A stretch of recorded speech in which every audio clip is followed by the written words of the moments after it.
Our next presenter is Joshua Bar-Lev, who is the former Vice President of Regulatory Affairs at Rice Source Energy. And Joshua, I'm sure we're all very much interested in what you have to say this morning. Thank you.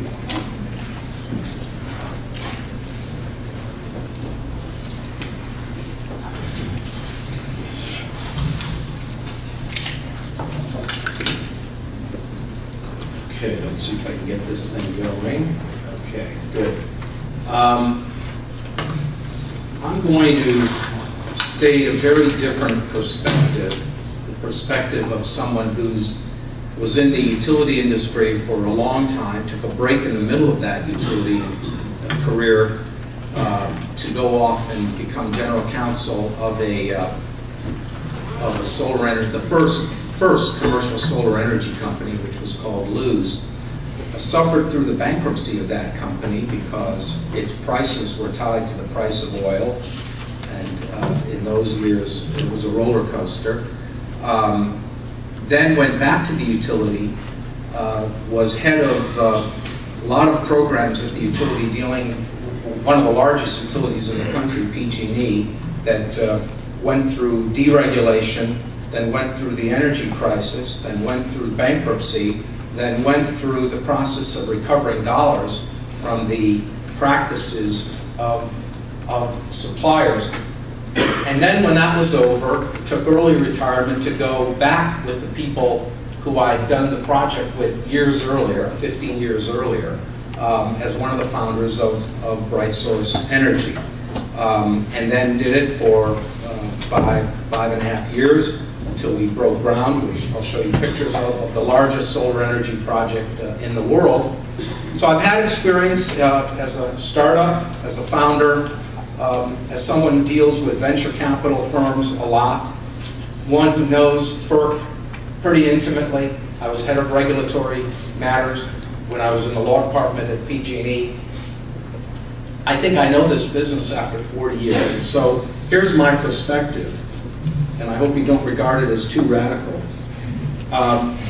My theme is that a competitive market for renewable energy is an utter myth at this point in time. Maybe if we're talking about 10 years from now, when technologies are more developed through the assistance of public dollars and a truly mature delivery system, transmission, then we could be talking about competition. But the business of energy is too capital intensive and too imbued with the public good to let it take whatever course it's going to take for as many years as it wants to take. And by the way, no one in this industry is living in a competitive world. I know we like to talk about that, but about the closest that I see of a competitive world in the energy business is natural gas. And natural gas has pervasive federal regulation that mandates an open access transportation system. We don't have that in the electric side of the house. And as a result, on the natural gas side, really from the 1930s on, you had a much healthier competitive system than you've had on the electric side, which has been traditionally and continues to be highly balkanized, despite the incremental improvements. So, you know, to assume that competition is the greatest thing in the world, I buy into it, and I have many libertarian friends, and I like to tell them that, you know, if we're talking about 10 years from now, great, but right now we need to get this going. Why do we need to get this going? Well, for a couple of things. There's been a huge head start in those who dominate this world. And it's not as though they haven't had subsidies. If you look at the subsidies of the oil and gas and coal industry, they have been immense. And you have all benefited from it. And they've gotten us to a pretty damn good industry these days. But they've been around for 90 or 100 years. And I have to say, and I'm talking now as a developer, a founder and developer, to expect renewable energy to become competitive in 5 years, or 3 years, or even 7 years is utterly ridiculous. This is a very capital-intensive effort we're on. And so I analogize this effort that we're on. much more to the highway system or to education or to other public goods. Now, if we were just another widget, and if you don't believe in climate change, if you don't believe in any of that, then we're just another widget, and let us take 50 years to develop that widget. I'm fine with that. But if you want to, if you do believe that there is a public good in developing renewable energy for energy security / independence and for health of our planet, then there is a public goal. And you have to decide, you the citizens of America, how fast you want to achieve that. So, you know, it's kind of up to you. But if you want to achieve it, and certainly in California we've decided we want to achieve it, and we want to achieve it pretty damn quick.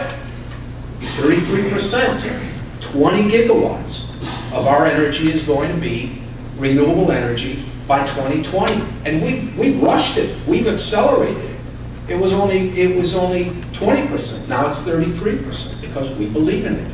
Well, if you want to do that, you can't simply let the marketplace make that happen. It's just not going to happen. So what I'm going to try to tell you here is how we use kind of a combination, how we develop policy to make this whole thing work. But induce competition along the way. So for example, you know, and I'm just going to give you this one little example. It's not as though we got the investment tax credit, one of the subsidies, and suddenly, you know, we got a contract. Our contract had to go through an elaborate process to ensure that we were as competitive as we could be. And that meant enormous amount of public vetting. It meant that we had to, our price, which was confidential in the contracts we entered into, had to meet this thing called the NPR, the market price reference, which was tied to the price of combined cycle plants. So it wasn't as though we went in there and said to the public, we're going to charge you 50% more. It just doesn't work that way. There are disciplines along the way that make you have to be competitive. So let me just start by,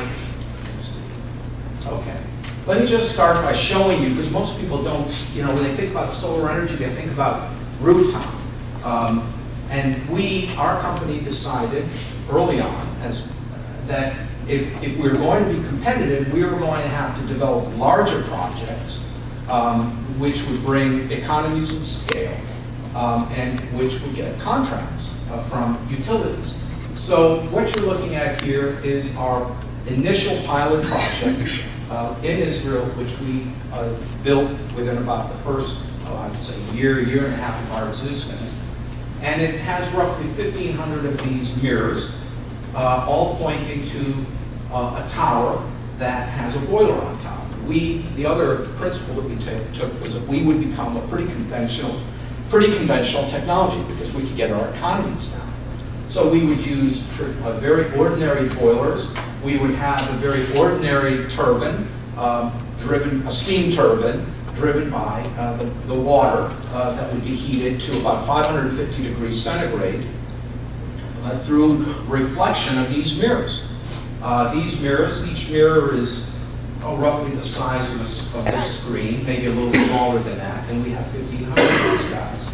Again, this is a business model that we chose. We wanted to make these mirrors off-the-shelf mirrors, off-the-shelf glass, with an off-the-shelf frame at the back to give it a slight parabola to reflect the sun. Everything was judged to be as ordinary as we could possibly make it.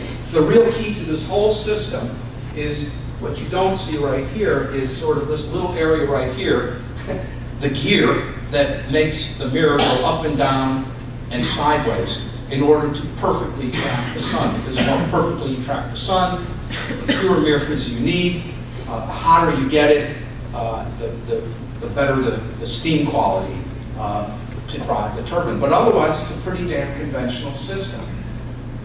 But huge numbers of improvements can be made. And I'll just give you one of them. Let me start by